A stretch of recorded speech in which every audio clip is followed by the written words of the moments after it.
Was Brian Laundrie captured in an unintended selfie at Fort DeSoto campgrounds? This is after Gabby Petito is killed, her body decomposing in Wyoming, a whole country far, far away. He's on a camping trip with his parents. Is it true that his parents specifically signed into DeSoto campgrounds for a waterfront slot? Is that the key to Brian Laundrie's disappearance?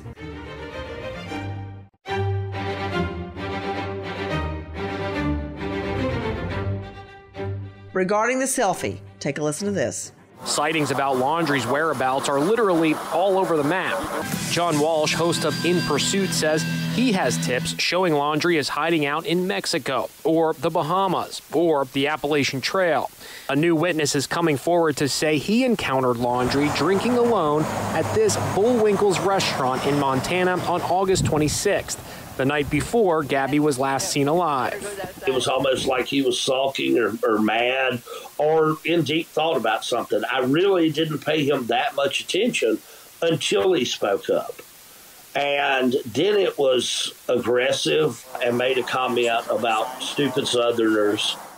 Okay. Did he just say made a comment about stupid Southerners? Right, so. Well, here's my big question. All us stupid Southerners are wondering who killed Gabby and then went camping on a pleasure trip with his parents a whole country away. That's what us stupid Southerners are wondering right now. Again, I'm Nancy Grace. This is Crime Stories. Thank you for being with us. From being caught sulking at Bullwinkle's restaurant the night before Gabby was last seen alive, another couple has come forward in Florida saying they captured him unintentionally in a selfie. So you've been wondering where he is? Apparently, we've got photographic proof. With me, an all-star panel. First of all, high-profile lawyer joining me out of Jacksonville, former FBI agent Dale Carson, police psychologist, faculty, St. Leo University, consultant with Blue Wall Institute, author of Operation SOS, Dr. Jory Crossan, founder director of the Cold Case Research Institute, joining us. Cheryl McCollum at coldcasecrimes.org. Joseph Scott Morgan, professor of forensics, Jacksonville State University, author of Blood Beneath My Feet on Amazon, and star of a brand new hit series, Body Bags, with Joe Scott Morgan. But first, to Michael Ruiz, reporter, Fox News Digital, who's been camped out down at Northport, Florida. You know, Michael Ruiz, just when you think everything's going cold, something else happens. Let's just start with the unintentional selfie. What happened? So this family was camping at the same campground as Brian Laundrie when he came home from Wyoming in Gabby Petito's van without Gabby. His family decided to pack up, go on a little beachfront camping trip. And that campground, it's a pretty popular campground. I was just there the other day. There's a lot of people there. The campsites are actually very close to each other, and they're kind of small. So if you're doing something next to the other campsite, there's a good chance that you're going to be, you know, in the background of their pictures. And that's exactly what these people say happened. It's a little hard to 100% identify the person in the background as Brian Laundrie, but it's the right time and the right place, and it does look a lot like him. And the right truck and the right camper, according to eyewitnesses. Let's just go straight out to Cheryl McCollum, director of the Cold Case Research Institute. Let's look at the timing. Everybody, Michael Ruiz, special guest joining us from Fox today, saying that there very possibly is a selfie of Brian Laundrie there at Fort DeSoto. My first question to you in general is, why does this family capture him on surveillance video? In other words, a selfie. And the surveillance video, we think of them driving in and out if there's a camera. And the feds don't know about it. How does this family, some campers, and Dog the Bounty Hunter ferret out this location and the feds don't? Question one. Question two, and possibly more important, Cheryl McCollum, a waterfront spot. I mean, when I take the twins camping, and I usually get it ahead of time, because that's what I put in my book. Don't be a victim. Plan it ahead of time. I try to get a waterfront spot. If there is one, if there's a lake, we camp there. Yes. So But in this case, it takes on new significance. Were they planning his getaway via waterfront? Your first question, the answer could very well be there are a lot of people that had much rather talk to somebody like Dog the Bounty Hunter than an FBI agent. Some people just do not feel comfortable talking to law enforcement. Maybe they have a background themselves. Maybe they feel like, hey, Dog's going to make me famous, or maybe he can get me a reward. The second thing is we don't know that the FBI doesn't know it. They are close, they're holding everything pretty close, which I believe they should. But again, if this is him, then we know exactly where he was on September 6th and the time of day. Can we go to the waterfront slip now? Yes.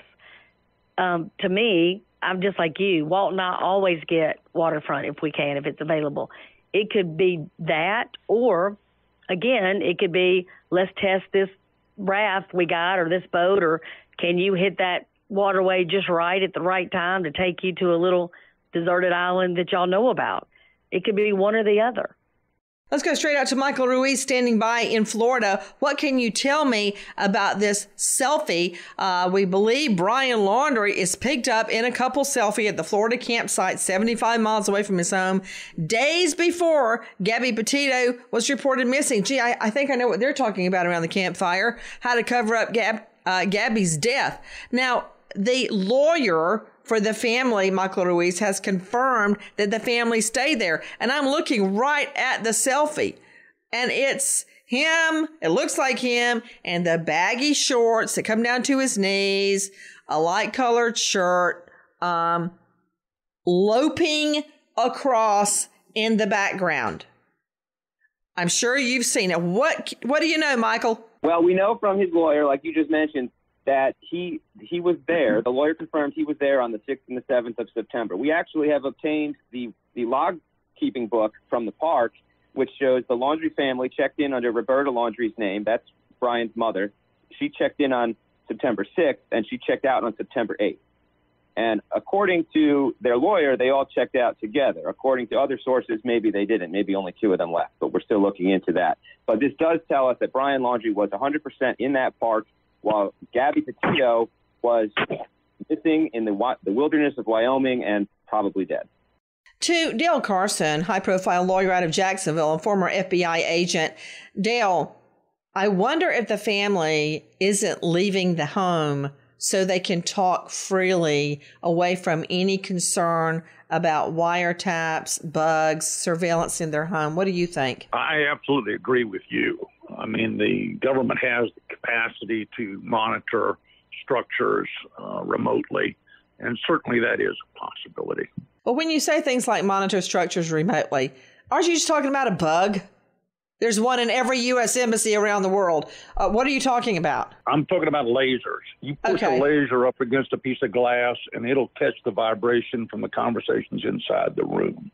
And, straight out to you, Joe Scott Morgan, the way that wiretaps, bugs, laser listening is conducted, it's almost undetectable. So if you want to have a private conversation and you think I'll just say bugged, and that covers the whole gamut of listening devices, the only place to go is out in nature. I mean, I've actually had cases, Joe Scott, where police, not necessarily the feds, but local police would go and bug the grave of the victim, would bug the fire escape outside the defendant's apartment because they go out there to smoke, or they go to the grave and unload their conscience. You can put bugs under the law, out in the open, anywhere a private individual can be standing. You can stick a bug. You sure can. How does it work? Yeah, absolutely. And one of the things you're thinking about, you're talking about out at the graves, you're thinking about spontaneous utterances. These things that you don't suspect that anybody else is listening. And of course, they're hot on your tail there. And so, yeah, electronically, when these things are planted either in a hardline phone or perhaps they're listening in over wireless, anything, if they have a warrant for this, they can record this and then feed it back. They'll actually, I've seen these before, they actually have a typed out statement, relative to each one, a transcript, if you will, like we use in television. And you'll see this, and it really paints this picture. So you have a reasonable expectation of privacy within your own home. They have to get a warrant for that. But if you're out in public, all bets are off at that point in time. Exactly. Yeah, I mean, hey, look, just look at the mobsters over the years where they go outside. They even use lip readers. And Dale can probably speak to this. These guys would go outside and they put their hands over their mouths so that you can't actually see what their lips are doing. So they know, even the mob knows, that anybody can be listening and watching at any point in time. Body bags with Joseph Scott Morgan, death investigator, professor of forensics, Jacksonville State University. Joe Scott Morgan has been on over 10,000 death scenes, and now he takes apart, in a way that only he can, the homicides that we are all investigating, whether you're in the thick of it with the police department or the FBI, or you're an armchair sleuth. Joe Scott Morgan will give you answers. Body bags, Joe Scott Morgan.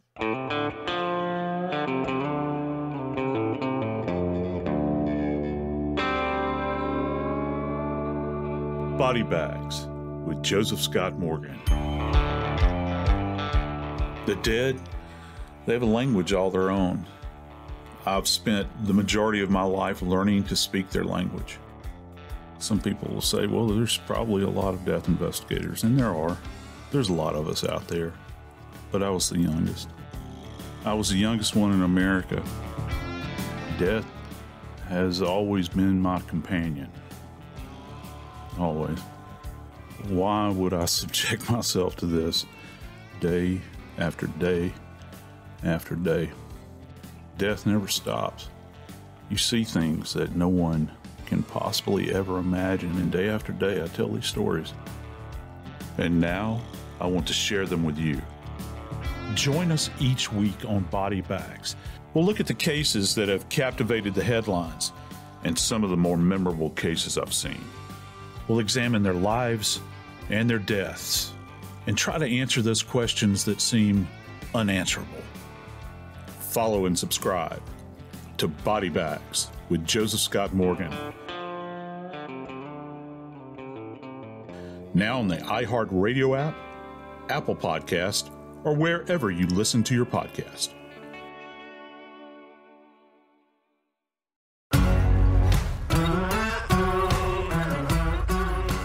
Crime Stories with Nancy Grace.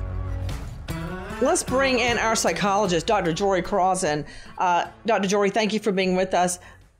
And also, I think there is, just think it through. Gabby is decomposing out in Wyoming.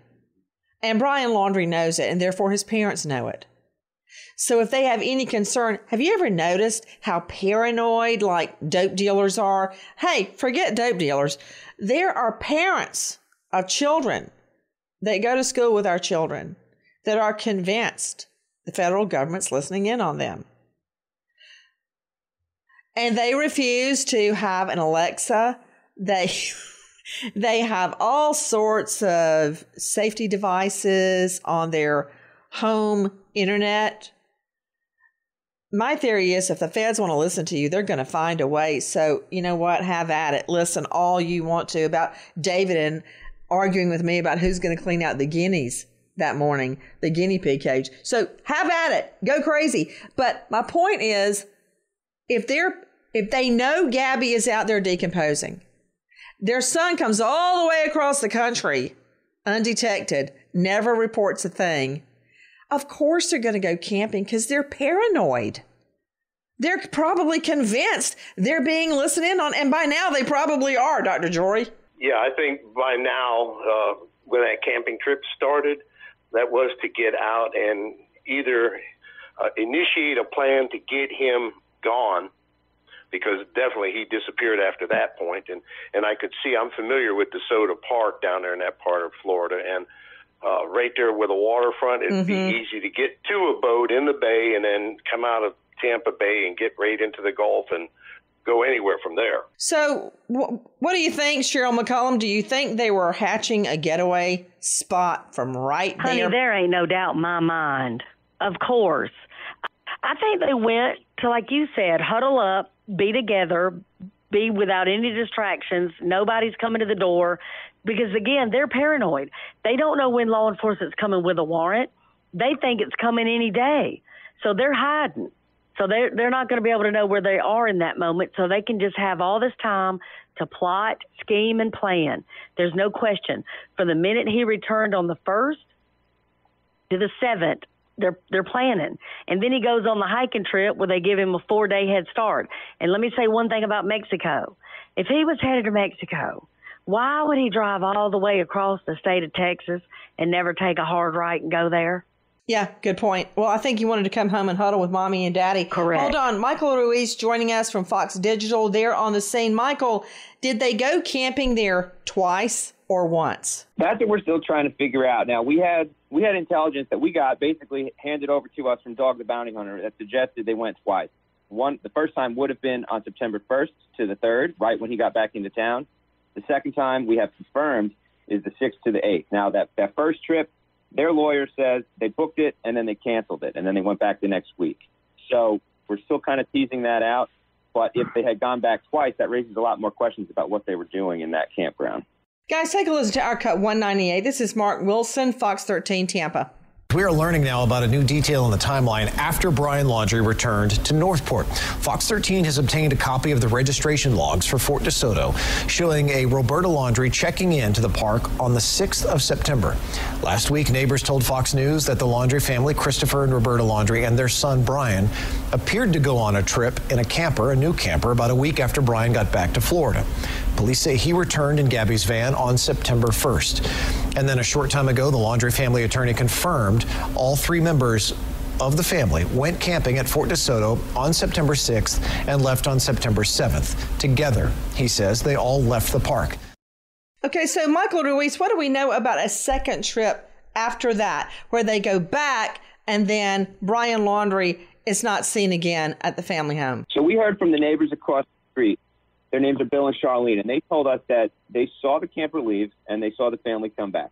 And the timeline, right, that we've confirmed is we know about the 6th to the 8th trip. We still don't know about a separate trip. But the lawyer then said, okay, they went other campgrounds, not Fort DeSoto.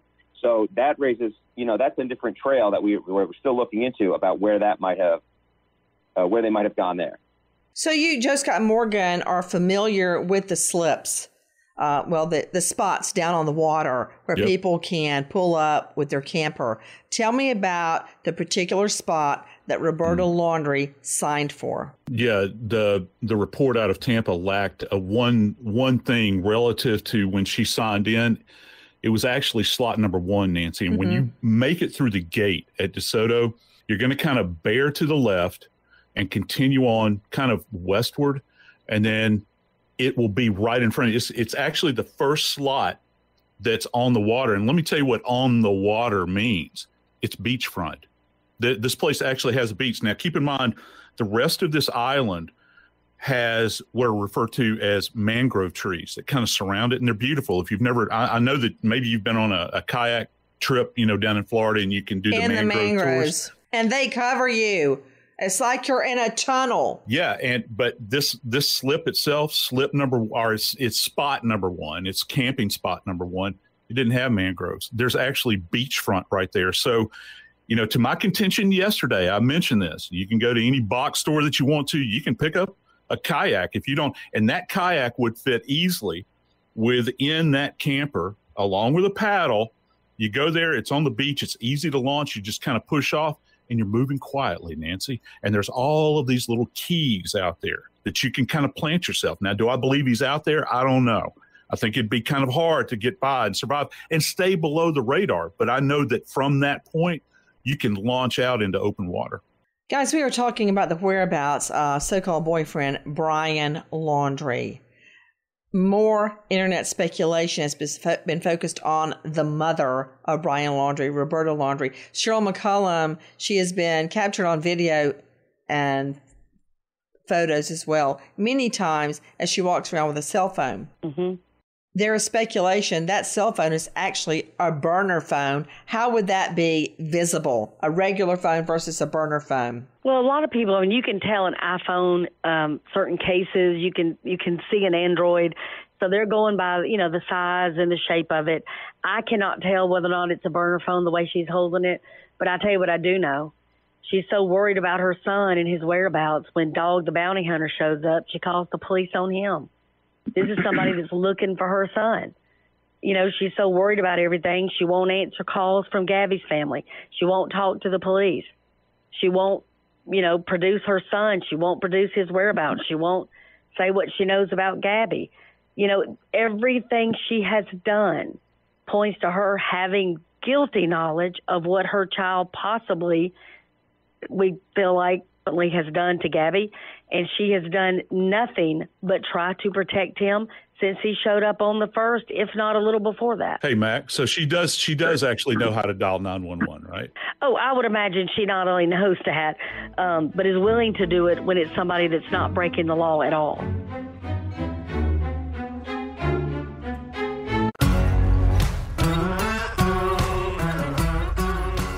Crime Stories with Nancy Grace.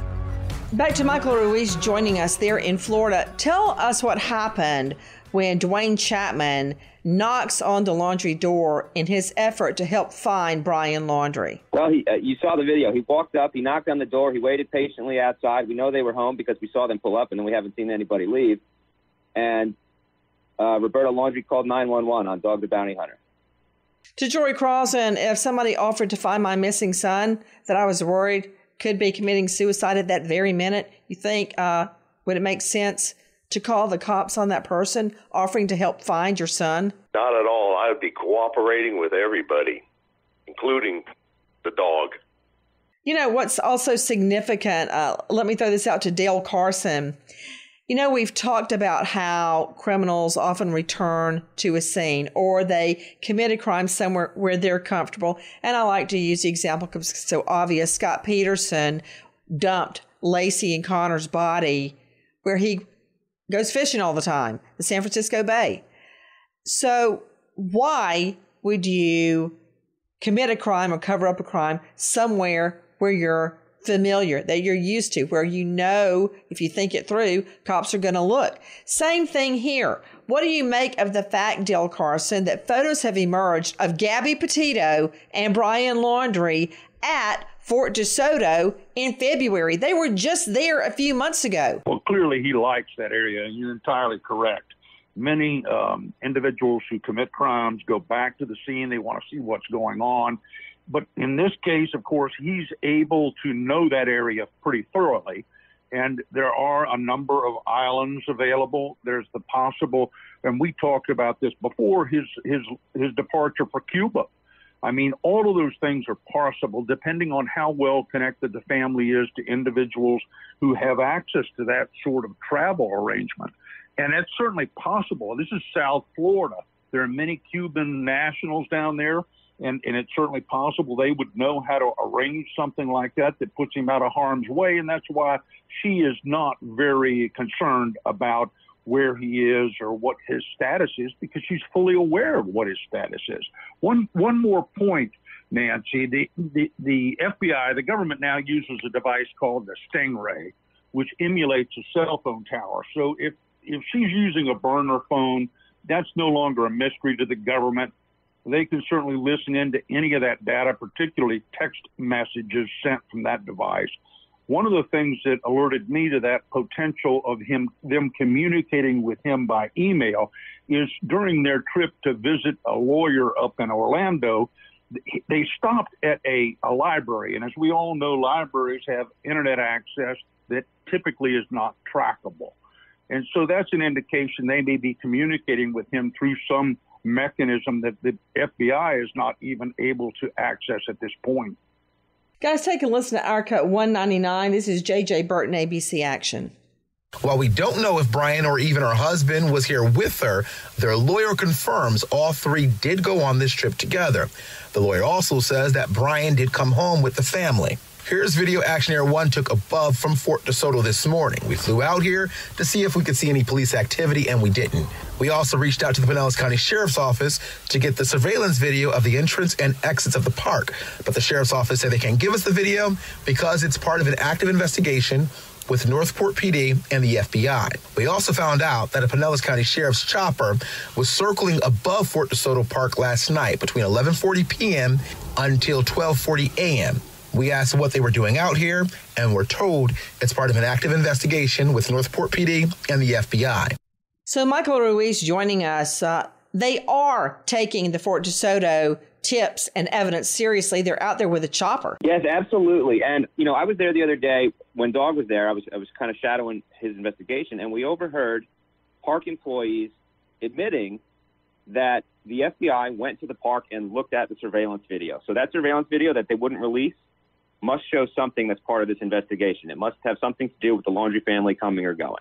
So what was the inception of reports, Cheryl McCollum, that the family went there not once but twice? That's a report that we've been given more than once, and I think Dog went there to look to see if he could find the paperwork where you have to sign in to go in. But this is something that's important to me to point out again about his parents. They have, through their lawyer, made all these different statements about, you know, Gabby and this, that, and the other. They have yet to make a plea to their son to turn himself in. You know, I'm interested about where you can go when you leave Fort DeSoto campgrounds. Joe Scott Morgan, Michael Ruiz, the whole panel. When you leave, if you look at a map of Fort DeSoto campgrounds, believe me, they weren't there just to grill out hot dogs.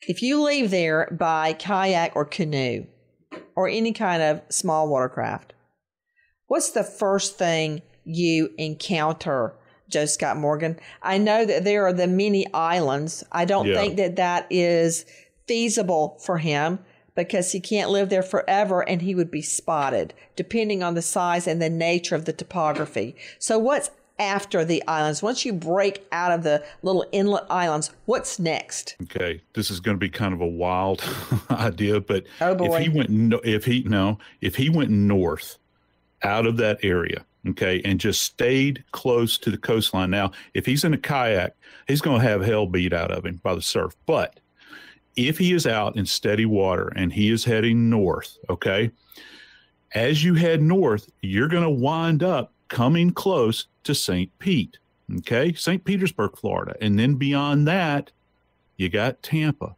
Now, my contention, one of the things I've thought about is where can this guy go without a passport and blend in?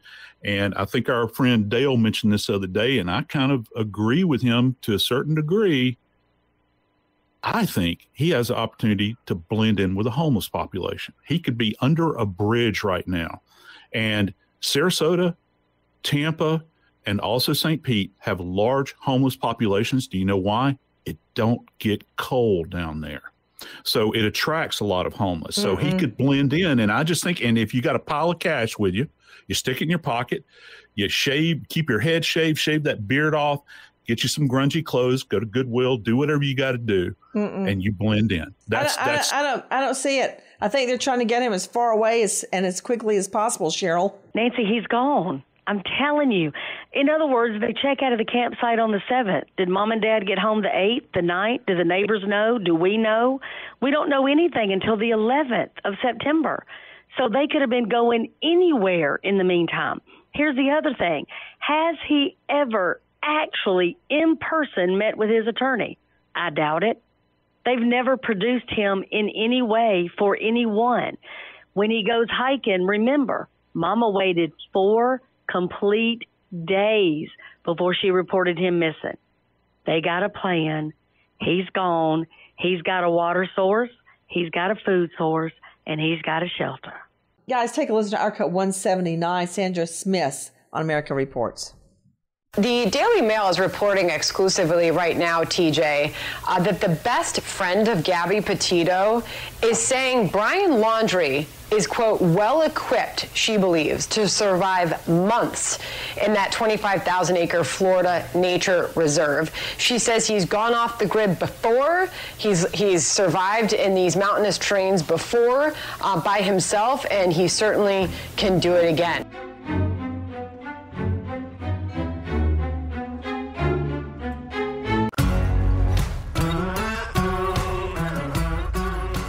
Crime Stories with Nancy Grace.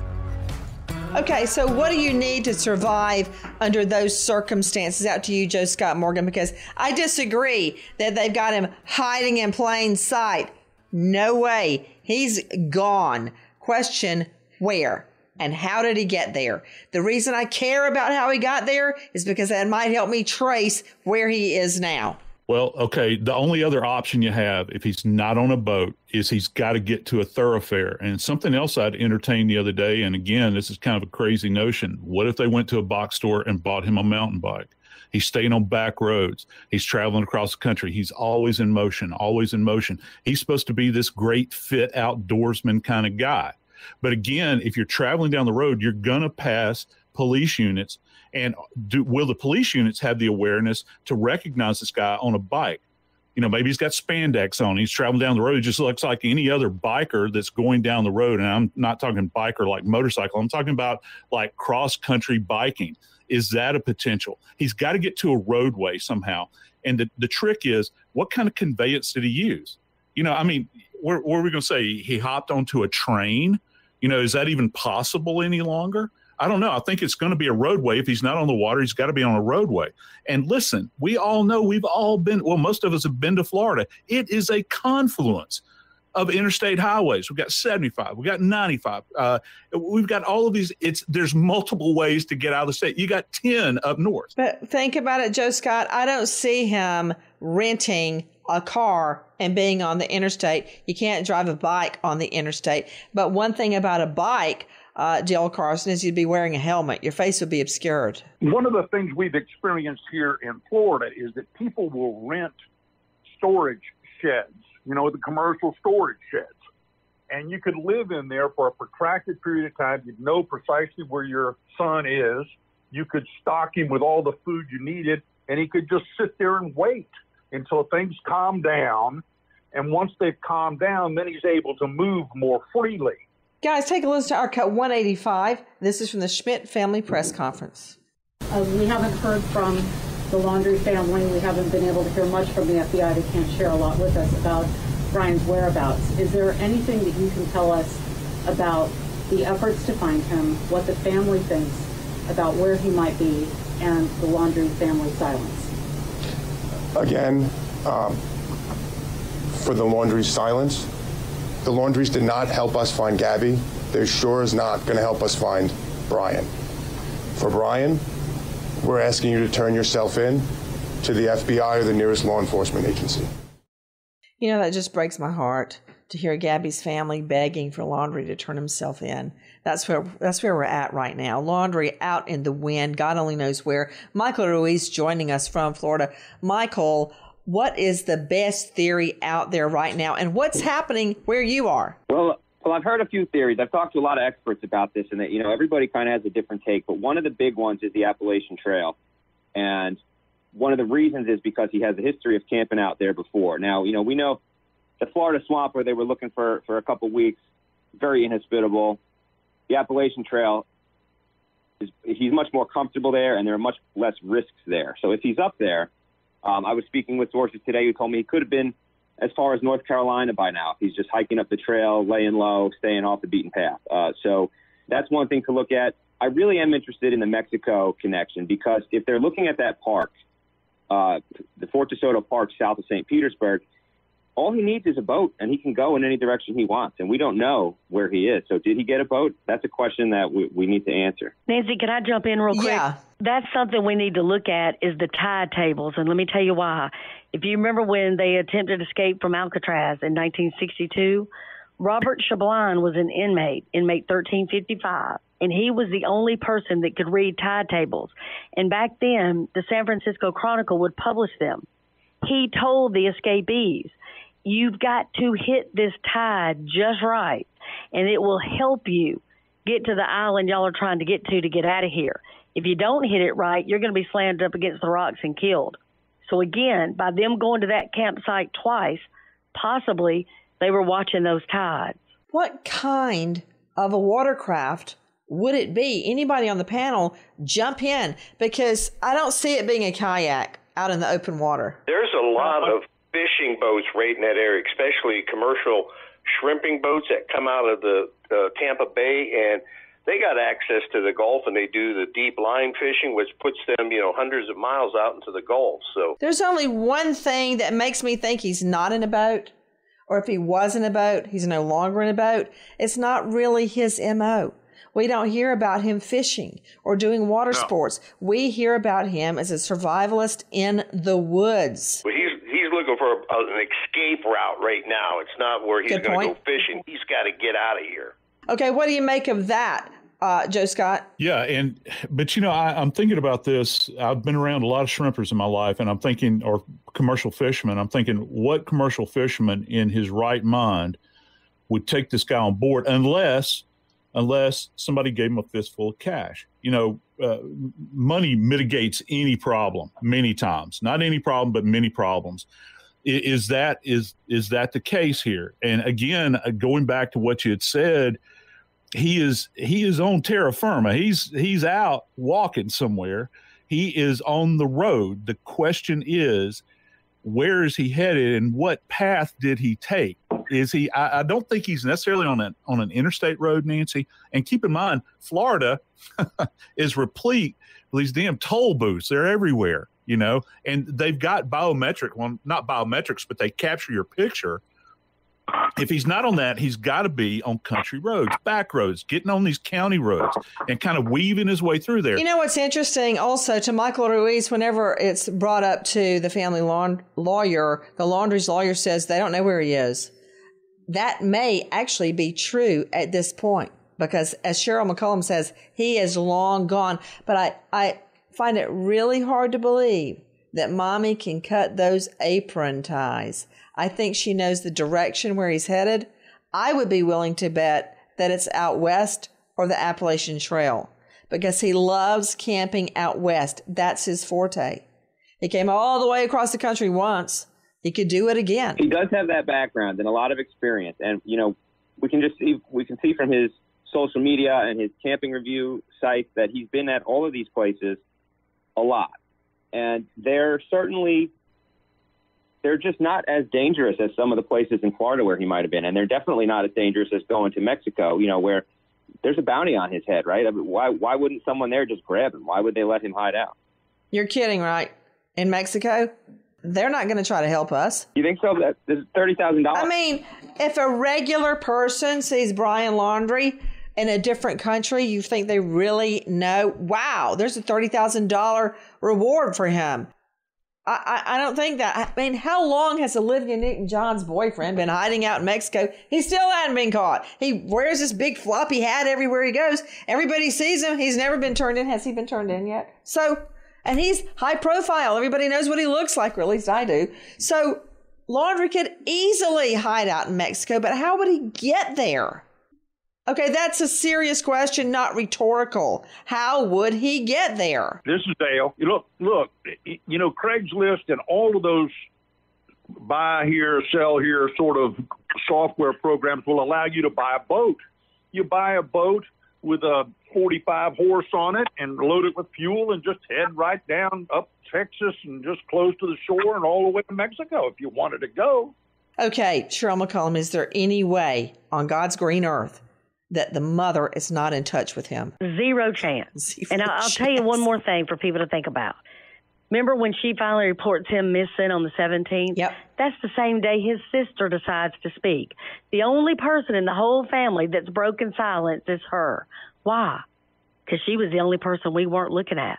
She was the only person nobody had thought of. Where had she been from the 14th to the 17th? We wait as justice unfolds. Tip line, 1-800-CALL-FBI, 1-800-225-5324. There's a $30,000 reward to bring in Brian Laundrie. Nancy Grace signing off. Goodbye, friend.